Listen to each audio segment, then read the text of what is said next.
Career कट्टा, युवकांच्या सर्वांगीण विकासासाठी. 365 दिवसांच्या शिवसंकल्प व्याख्यानमालेमध्ये आज 148 नंबरचं सत्र. यामध्ये आपल्या सगळ्यांचं मनपूर्वक स्वागत. आजचा आपला विषय आहे आर्थिक साक्षरता आणि गुंतवणूक. आणि त्याचं टायटल वाचून कदाचित काही लोक म्हणजे म्हणतील हा काय विषय असू शकतो का, काय नोकरी लागण्यापूर्वी रिटायरमेंटचं प्लॅनिंग कसं करावं. म्हणजे बरेच लोक म्हणणार सर अजून आम्हाला नोकरी लागेल का नाही त्याची माहिती नाही आहे, आम्ही जे कोर्स कंप्लीट करणार आहे ते सगळे विषय सुटतील का नाही याची माहिती नाही आहे, सुटलेच विषय तर किती कमवणार आहे हे माहित नाही. आणि आजच आपण या गोष्टीवर काय विचार करायचा की रिटायरमेंट नंतरचं प्लॅनिंग. तर मित्रांनो, हा विषय का महत्वाचा आहे हे तुम्हाला या ठिकाणी पुढच्या काही मिनिटांमध्ये 100% समजेल आणि त्याचं महत्व देखील पटेल असं मला वाटतं. सगळ्यात महत्वाचं लक्षात घ्या त्याच्यामध्ये की भारतातले स्टॅटिस्टिक काही आहेत जे आपल्याला समजून घेणं गरजेचं आहे. कारण आपण असं म्हणतोय की मला अजून नोकरीच नाही लागलेली तर कसं पुढे बघू काय असेल ते त्याच्या बाबतीतनं. पण भारतातल्या 90% लोकांच्याकडं रिटायरमेंट नंतर खर्चासाठी लागणारा पुरेसा पैसा नाही. तुम्ही एखाद्या सोसायटीच्या गेटमधून एंटर करत असताना तिथं ज्या वेळेला वयोवृद्ध व्यक्ती वॉचमन म्हणून बघता, तुम्ही एखाद्या या ठिकाणी बस स्टॉपवर वगैरे एखादं छोटं मोठं काम करणारे व्यक्ती बघता, तर हे काय असतं, हे त्यांच्या नशिबाचे भोग असतात असं म्हणून पुढे जातो आपण. तसं नसतं. तर त्यांच्या प्लॅनिंगमध्ये झालेल्या चुका ह्या असतात हे लक्षात. त्याच्यामुळे जरा ऐकायला जरी ते बरोबर वाटत नसलं तरी फॅक्ट ह्याच आहेत लक्षात. त्याच्यामध्ये तर प्रत्येकाच्या येणाऱ्या काही ज्या अडचणी असतात त्याला फेस करण्यासाठी जे नियोजन चुकलेलं असतं त्यामुळं ह्या गोष्टी घडतात लक्षात घ्या. बऱ्याच वेळेला मुलांनी त्यांच्या जीवनाचं व्यवस्थित प्लॅनिंग केलं नाही तर त्याचा त्रास आई वडिलांना वृद्धापकाळामध्ये होत असतो. हेही तितकंच खरं आहे मित्रांनो, हे लक्षात घ्या. आणि म्हणून आपल्याला या ठिकाणी काही लोक असे दिसतात की वयाच्या 60व्या वर्षी 70व्या वर्षी देखील या ठिकाणी काम करताना दिसतात लक्षात घ्या. साधारणतः तर आजच्या या ठिकाणी जीवनामध्ये आपण असं बघतोय की साधारणतः 34% लोकसंख्या 2050 पर्यंत ही वयोवृद्ध म्हणजे वयवर्ष 60च्या पुढची असेल हे लक्षात घ्या. दुसरी महत्वाची गोष्ट आहे की या 34% लोकांच्याकडं जर स्वतःच्या पायावर उभं राहण्या इतपत बचत जर नसेल तर काय होईल याचा विचार आपण करणं गरजेचं आहे लक्षात त्याच्या बाबतीतनं. आणि मग या ठिकाणी आज कोणते प्रश्न विचारायचे आहेत की वयाच्या 60व्या वर्षी तुमचं उत्पन्न बंद झाल्यानंतर तुम्ही कसं जगणार आहात. तुम्ही म्हणाल की सर उत्पन्न बंद झालं तरी हातपाय चालतच असतात, काहीतरी काम करत राहू, मी कन्सल्टेशन करेन, हे करेन ते करेन. हे ऍडिशनल झालं लक्षात. फायर मुवमेंट म्हणते 35 नंतरच मला काम करायचं नाही, पण आपण आता विचार करू की 60 नंतर समजा तुमचं रिटायरमेंट, तर त्यानंतर तुम्ही डिपेंडेबल राहणार आहात का. आणि ज्यावेळेला तुमची डिपेंडन्सी वाढते त्यावेळेला तुम्हाला हवं तसं आयुष्य जगता येत नाही हे लक्षात त्याच्यामध्ये. म्हणजे त्यातलं एक बागबान नावाचा जो चित्रपट आहे अमिताभ बच्चनचा आलेला, तो या ठिकाणी तुम्हाला कदाचित याचं एक वास्तव जे आहे ते देऊ शकेल हे लक्षात घ्या. आणि हे व्याख्यान आपल्यासाठी महत्वाचं काय. आता बघा काही लोक तुम्ही सांगाल की सर मॅकडॉनल्ड्स वाल्याने सुरुवात कधी केली, यांनी कधी सुरुवात केली, आयुष्याच्या शेवटीच तर ते सुरुवात करून पुढे गेले लक्षात घ्या. पण ज्या वेळेला त्यांनी सुरुवात केली त्यावेळेला त्यांच्या ब्रेड बटरचा प्रश्न नव्हता लक्षात घ्या, तो त्यांनी मिटवलेला होता. स्केल होतं, नाव कमवायचं होतं, भरपूर संपत्ती कमवायची होती, त्याला त्यांनी उशिरा सुरुवात केली, पण त्यांचा ब्रेड बटरचा प्रश्न मिटलेला होता हे लक्षात घ्या. आता सगळ्यात महत्वाचं हे लक्षात त्याच्यामध्ये की वयाच्या 22व्या वर्षी जर रिटायरमेंटचा विचार केला तर या ठिकाणी 60 नंतर आपण या ठिकाणी सन्मानानं समृद्धीत जगू शकतो, नाहीतर पश्चातापाची वेळ येऊ शकते. रिटायरमेंट प्लॅनिंग म्हणजे नेमकं काय हे आपण समजून घ्या मित्रांनो. लक्षात घ्या की निवृत्तीनंतरचं आयुष्य, निवृत्ती म्हणजे कोणती, ऍक्टिव्ह इन्कमसाठी काम करण्यासाठी आपण घेतलेली जी काय या ठिकाणी निवृत्ती म्हणतो आपण, की त्यातनं आपण बाहेर पडतो, की काम मिळवण्यासाठी आपण काम करत नाही, हा जो काळ असतो. त्याच्यानंतर या ठिकाणी सन्मानपूर्वक सुरक्षित आणि स्वातंत्र्यानं जगता येतं. त्यात मग तुम्ही आर्थिकदृष्ट्या सुरक्षित, स्वातंत्र्य आणि सन्मानपूर्वक या ठिकाणी राहू शकता, याचं नियोजन लक्षात आहे. का आयुष्याच्या मध्ये याची गरज आहे, तर आयुष्यातले 3 टप्पे लक्षात घ्या. ज्यातल्या पहिल्या टप्प्यामध्ये तुम्ही आहात तो टप्पा अपेक्षित आहे वयवर्ष 0 ते 21 पर्यंतचा किंवा 25 पर्यंत मॅक्सिमम. कोणता, शिकण्याचा टप्पा. या काळामध्ये तुमच्याकडे उत्पन्न काहीच नाही, तुम्ही आई वडिलांच्यावर डिपेंड आहात लक्षात घ्या. दुसरा टप्पा चालू होतो 21 ते 25 किंवा 25 पासून या ठिकाणी 60 वर्षापर्यंत. ज्या वेळेला तुम्ही या ठिकाणी उत्पन्न मिळवत असता, नोकरी चालू असते, व्यवसाय चालू असतो, लक्षात तुम्ही खर्च करत असता, बचतीची संधी असते. तिसरा टप्पा जो आपला आहे आयुष्याचा तो आहे निवृत्तीनंतरचा. आणि निवृत्तीनंतरच्या या टप्प्यामध्ये आपण या ठिकाणी काय झालेलं असतं की उत्पन्न बंद झालेलं असतं, खर्च चालू झालेलं असतं आणि आता जे आयुर्मान वाढलेलं आहे ते जर बघितलं तर तुमच्या लक्षात येईल की साधारणतः या ठिकाणी 80 ते 90 वर्षापर्यंत या ठिकाणी लोकांचं आयुर्मान वाढलेलं आहे. मग तुम्ही वरची जी काय या ठिकाणी 60 वर्षानंतरची 20-25 वर्ष आहात, याच्या उत्पन्नाचं काहीतरी कॅल्क्युलेशन असावं लागेल आपल्याला. हे कसं जगणार आहात हा प्रश्न आपल्याला पडला पाहिजे. लक्षात घ्या, सगळंच आपण या ठिकाणी राम भरोसे सोडू शकत नाही, हे लक्षात अशा बाबतीतनं. जर समजा आजचा म्हणजे ज्या वेळेला तुम्ही रिटायर होणार आहात त्यावेळेला तुमचा या ठिकाणी खर्च जर करता या ठिकाणी 30,000 रुपये आहे. 6% वयाने महागाई 6% महागाई दराने जर करता 60व्या वर्षी तोच खर्च कसा होईल. तुम्ही जर करता 30 वर्षानंतर म्हणजे आजपासून 30 वर्षानंतर रिटायर होणार, वय वर्ष 60ला, तर सुमारे 1,72,000 रुपये दर महिन्याचा खर्च असेल. तिथून पुढचे 25 वर्ष साधारणतः या ठिकाणी 7 ते 8 कोटी रुपये तुम्हाला या ठिकाणी लागणार आहेत चांगलं जगण्यासाठी. लक्षात. आता हा प्रश्न पडेल बाबा की संपूर्ण आयुष्यामध्ये मला या ठिकाणी तेवढं कमवता येईल का, त्याचं प्लॅनिंग काय असेल. एक टेंटेटिव्ह लक्षात घ्या. आज 30,000 रुपये खर्च करत असाल तर तुम्ही म्हणाल सर आज मी 3,000 खर्च करतोय. लक्षात. मग 3,000 मध्ये कुटुंब आहे का तुमच्या? कुटुंब नाही. आज तुम्ही एकटे आहात, तुमचं कुटुंब येणार आहे, पुढे या गोष्टी वाढणार. हे कुठेतरी प्लॅनिंग असावं लागेल आपल्याला मित्रांनो. याचा विचार असणं गरजेचं आहे. ह्या काही गोष्टी असतात जगात, लोक अशी काम करतात, प्लॅनिंग करतात, याची माहिती आपल्याला असणं गरजेचं आहे. आणि म्हणून आपण या ठिकाणी या गोष्टी एकदा समजून घेणं गरजेचं आहे. आणि म्हणून म्हणतात या ठिकाणी बचत ही फार महत्वाची आहे, हे लक्षात घ्या. आयुष्यातल्या प्रत्येक टप्प्यासाठी पूर्वतयारी असणं हे अत्यंत महत्वाचं आहे, लक्षात त्याच्या बाबतीतनं. आणि मग ही पूर्वतयारी काय की चक्रवाढ व्याज हे जगातलं 8वं आश्चर्य आहे. लक्षात घ्या. म्हणजे हे त्याला समजलं तो कमवतो आणि ज्याला समजलं नाही ते देतो. म्हणजे EMI वर जे जातात ते या ठिकाणी व्याज भरत बसतात. लक्षात घ्या. आणि या ठिकाणी SIP मध्ये जे जातात ते व्याज कमवतात. सोप्या शब्दामध्ये लक्षात घ्या. त्याच्या बाबतीतनं त्याचे वेगळे वेगळे ऑप्शन्स आता उपलब्ध आहेत, त्यानुसार या ठिकाणी तुम्ही बघू शकता. एक एक्झाम्पल आपण सांगतोय की 2 मित्र समजा राहुल आणि अजून एक रोहित त्याचा मित्र. तर 25व्या वर्षी दोघांनी या ठिकाणी SIP जर सुरू केली, लक्षात, 5,000 रुपये ची SIP 12% परतावा मिळतो. 10 वर्ष गुंतवणूक केली म्हणजे वयाच्या 35 वर्षापर्यंत. तर साधारणतः या ठिकाणी वयाच्या 60 पर्यंत गुंतवलेले पैसे 15 लाख रुपये होतात, हे लक्षात घ्या. सॉरी 35 वर्षापर्यंत जर करता 10 केली तर 6 लाख रुपये होतील. आणि रोहितनं वयाच्या 35वी चालू केली, 35व्या वर्षी, आणि त्याने दर महिन्या 5,000 रुपयानं केली आणि त्याने या ठिकाणी 12% परताव्यासहित सलग 25 वर्षे गुंतवणूक केली म्हणजे वयाच्या 60 वर्षापर्यंत. तर त्याचे गुंतवलेले पैसे 15 लाख रुपये होतात.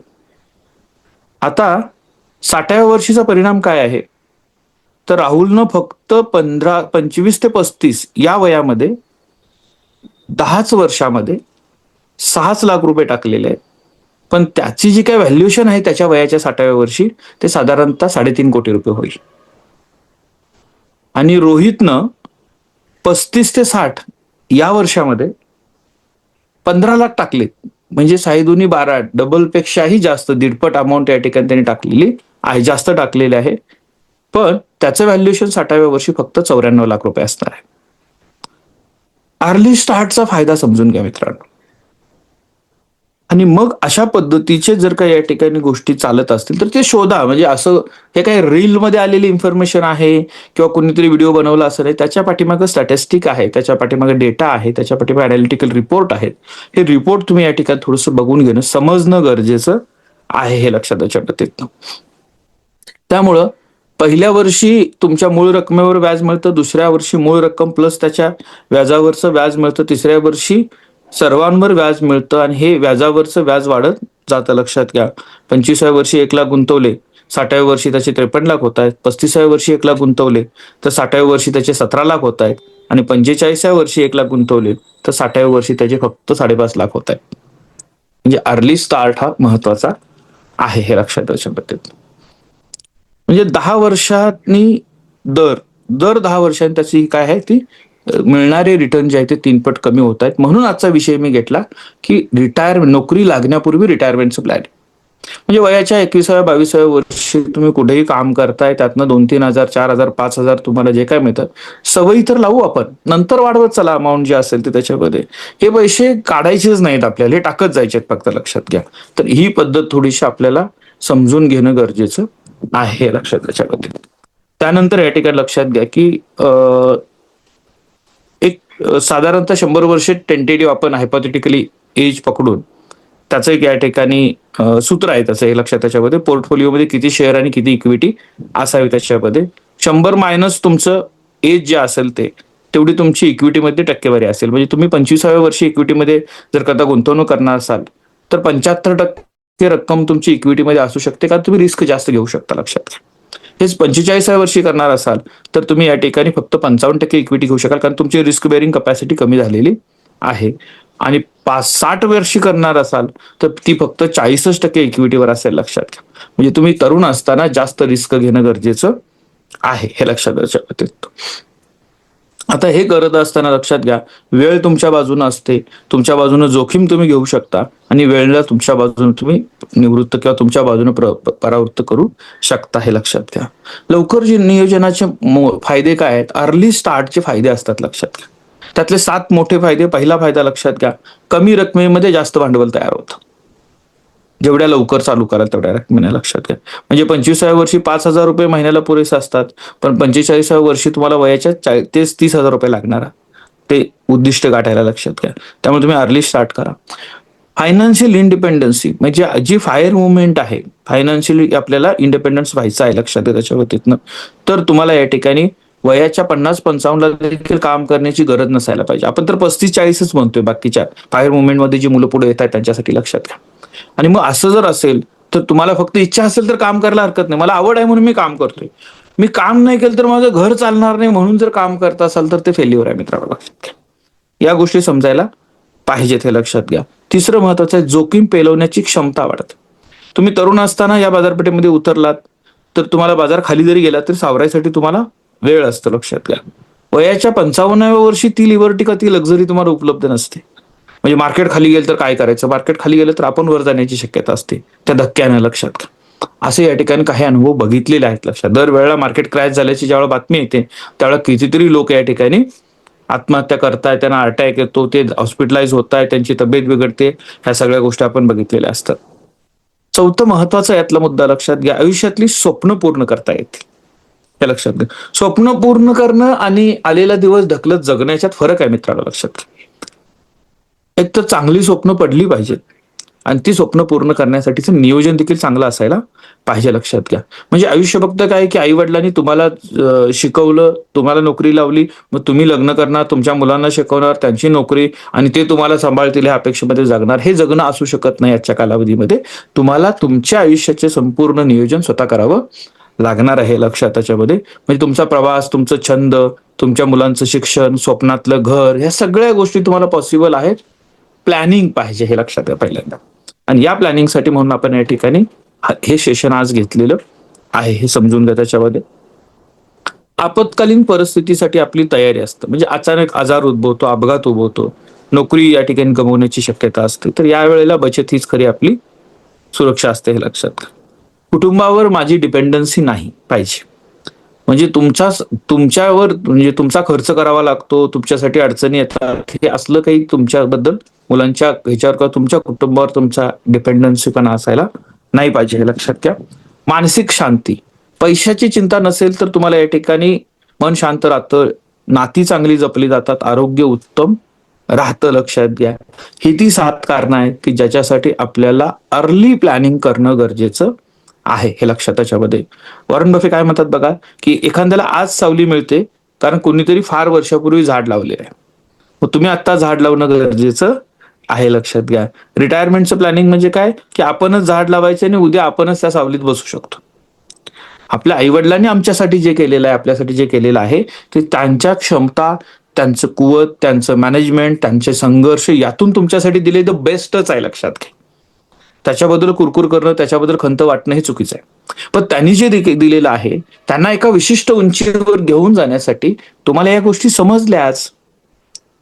ज्या गोष्टी कदाचित तुम्हाला कोणीतरी 40व्या वर्षी सांगितल्या असत्या, कदाचित कोणीतरी 45व्या वर्षी सांगितल्या असत्या, तुम्हाला समजायला वेळ लागला असता, त्या गोष्टी आजच समजल्या आपल्याला. आज समजलं तर आज लिहून ठेवू की बाबा कधीतरी मला या गोष्टीवर विचार करायचा आहे. मग तो 21व्या वर्षी स्टार्ट करू, 25व्या वर्षी स्टार्ट करू, पण मला स्टार्ट करायचा आहे हे लक्षात त्याच्या बाबतीतनं. आता काही प्लॅनिंगच्या एक 7 स्टेप ज्या आहेत त्या बघायच्यात आपल्याला, लक्षात घ्या. त्यातलं या ठिकाणी पहिली स्टेप आपण या ठिकाणी प्रॅक्टिकल काही याच्याकडे बघू की तुमचा रिटायरमेंटचा नंबर कसा शोधायचा आहे. निवृत्तीनंतरचा मासिक खर्च गुणिले 12 गुणिले 25 वर्ष. म्हणजे जसं मगाशी सांगितलं मी, दर महिन्याला आता 30 लाख रुपये, जर 30,000 रुपये तुम्हाला लागतायत, 12 महिन्याचे किती होतील आणि 25 वर्षाचे किती होतील. तर निवृत्तीच्या वेळेला आता तुम्हाला 30 लाख लागतायत, रिटायरमेंटच्या वेळेला तुम्हाला 1.5 लाख रुपये लागतील. मग 1.5 लाख गुणिले 12 गुणिले 25 म्हणजे साधारणतः 4.5 कोटी रुपये तुम्हाला लागणार आहेत, हे लक्षात त्याच्यावर. हे 4.5 कोटी रुपये तुम्हाला जर करता लागणार असतील, लक्षात, तर तुम्ही काय करणार आहात. म्हणजे फिगर जी पाहिजे आपल्याला, जो प्रश्न मी तुम्हाला विचारला होता का त्याच्यात आठवत असेल तर बघा, की तुम्हाला ज्यावेळेला उत्पन्न थांबवाल, ऍक्टिव्ह इन्कम ज्यावेळेला थांबवाल, त्यावेळेला तुमच्याकडे काय पर्याय उपलब्ध असणार आहेत. तर त्यातला हा पार्ट आहे, लक्षात घ्या. ही फिगर समजली, मॅजिक फिगर आपल्याला जी लागणार होती ती किती लागणार आहेत फंड्स. त्याच्यानंतर या ठिकाणी 50-30-20 चा नियम आतापासून पाळायचा आहे, जो वारंवार बोलतोय आपण त्याच्यामध्ये. 50% आत्ताच्या गरजा, 30% तुमच्या ज्या काही इच्छा असतील ते पूर्ण करण्यासाठी, 20% कंपल्सरी तुमची बचत. बरोबर आहे. आणि मग ही बचत जी आहे, या बचतीची सवय तुम्हाला या ठिकाणी चांगल्या पद्धतीने लागायला पाहिजे, हे लक्षात त्याच्या बाबतीतनं. तिसरी पायरी या इन्व्हेस्टमेंटच्या ह्याच्यात समजून घ्यायला पाहिजे, systematic investment plan, SIP. SIP म्हणजे काय, दर महिन्याला ठराविक रक्कम म्युच्युअल फंडामध्ये गुंतवत जायची. अगदी 500 रुपयांना पण सुरुवात करता येते. मित्रांनो, गरज नाही आहे की मोठ्या रकमेपासून सुरुवात करा, गरज आहे की सुरुवात करा. त्याच्यामध्ये सातत्य ठेवा, त्याचे टाइम फॉलो करा. EMI बाउन्स झालेले हिस्ट्री सिबिलवर दिसण्यापेक्षा तुमच्या इन्व्हेस्टमेंटचा ट्रॅक दिसू द्या, तुमच्या या ठिकाणी फायनान्शियल पोर्टफोलिओ दिसू द्या. कर्ज मागायला एखाद्याच्या दारात उभं राहण्यापेक्षा आपण या ठिकाणी चांगल्या पद्धतीनं आपल्याला पाहिजे त्या गोष्टी मिळवलेल्या पैशातून खर्च करू शकू, इतकी अशी एक व्यवस्था निर्माण करता येणं शक्य आहे.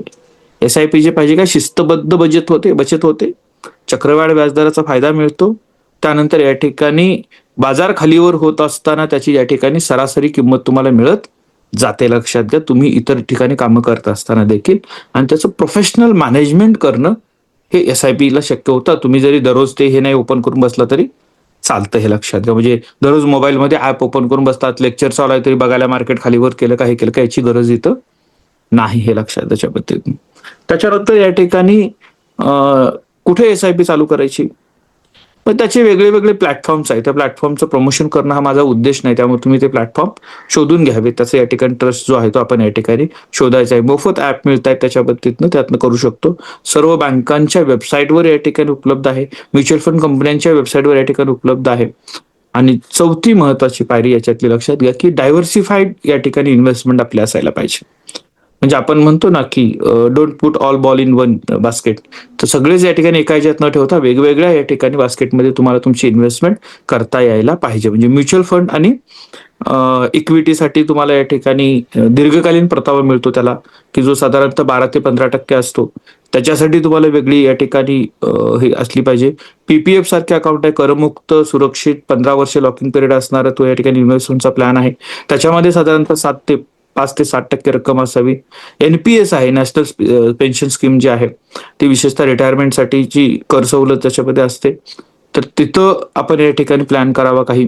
त्यानंतर EPF आहे, एम्प्लॉई प्रॉव्हिडंट फंड, नोकरदारांसाठी तो या ठिकाणी अनिवार्य असतो, लक्षात त्याच्यामध्ये. गोल्ड आहे की ज्याच्यामध्ये या ठिकाणी आता SGB बघितलं आपण, गोल्डचे बॉन्ड जे आहे त्या पोर्टफोलिओमध्ये साधारणतः 10 ते 15% आपल्या पोर्टफोलिओमध्ये असावे. रिअल इस्टेटमध्ये आपल्याला मिड साईज किंवा या ठिकाणी लॉंग टर्म इन्व्हेस्टमेंट करता येते.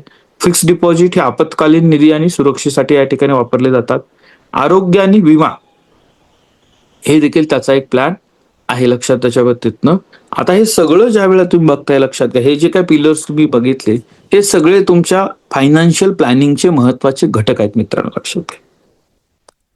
हा भाग आपल्याला कुणी सांगतंय का, किंवा या ज्या गोष्टी तुम्ही ऐकताय ह्या गोष्टी आपल्या पालकांना योग्य वयात समजल्या का, त्यांच्यापर्यंत कुणी ह्या गोष्टी पोहोचवल्या का, आणि जर पोहोचल्या असत्या तर आजची परिस्थिती कदाचित अजून वेगळी असते. आता इथं लक्षात घ्या, आपण साधारणतः 350-400 लोक आहोत. 350-400 लोकांना या व्यवस्थेवर विश्वास किती लोकांना आहे? विश्वास नसेल तरी ठीक आहे, पण आहे का खरं खोटं हे बघण्यासाठी अभ्यास करण्याची तयारी आहे का? आणि अभ्यास करून जर त्याच्यामध्ये तथ्य आढळलं तर ते फॉलो करण्याची सवय आहे का, फॉलो करण्याची तयारी आहे का, हे फार महत्वाचं असतं लक्षात घ्या. कारण ते प्रवचन ऐकल्यासारखं अटेंड करायचं, मग परत लिंक टाका म्हणायचं, सर्टिफिकेटसाठी लिंक भरायची, झालं संपला विषय. हे नाही पाहिजे आपल्याला. आपण या ठिकाणी मग असा संकल्प करू शकतो, बा येणारा जो माझा वाढदिवस असेल त्या दिवसापासून मी इन्व्हेस्टमेंट चालू करणार आहे, उद्यापासून करणार आहे, आजपासून करणार आहे, मी भले 50च रुपये करेन. त्या चांगल्या कन्सेप्ट आहेत. आता काय केले की 10 रुपये 5 रुपयेचं पण गोल्ड खरेदी करता येतं. काही ऍप निघालेत बघा, ट्रस्टेड ऍप जर त्यातनं तुम्ही निवडले 10-5 रुपयेपासून पण सोनं खरेदी करता येतं. अशी या ठिकाणी म्हणजे तुम्हाला जो ऑप्शन योग्य वाटणार आहे त्या पद्धतीमध्ये तुम्ही सुरुवात करू शकता. सगळ्यात महत्वाचं बचत करायची आहे, हे महत्वाचं आहे. लक्षात, तुम्हाला जे काय म्हणजे तुम्ही आज समजा नातेवाईक घरी भेटायला आले आणि त्यांनी दिलेल्या गिफ्टवर जर अवलंबून असाल, ते 100 रुपये देऊन जातात, 500 रुपये देऊन जातात, 1000 रुपये देऊन जातात, ते 1000 आले तरी देखील त्याला 50-30-20चा फॉर्म्युला लावून टाकायचा. आता गरजा आईवडील पूर्ण करणार आहेत, 30% अजून तुमचे काही एंटरटेनमेंट असेल त्यासाठी खर्च करा, 20% माझ्या तिकडे जायला पाहिजेत. हे लक्षात, त्याच्यामध्ये काही टाकलं कुणीतरी किंवा माझं ऑलरेडी SIP चालू आहे म्हणजे तुम्ही 2 पावलं पुढे आहात, लक्षात का त्याच्यात. पण अजून ज्यांना विषयच माहित नाही, आपण पाठीमागे आहोत, ते आपल्याला सुरू व्हायला पाहिजे. लक्षात घ्या, आपल्याला अशी व्यवस्था निर्माण करायची आहे मित्रांनो. वय वर्ष 18 पूर्ण झालं की तुमच्याकडं bank account, PAN card, driving licence, passport आणि डीमॅट अकाउंट हे असायलाच पाहिजे.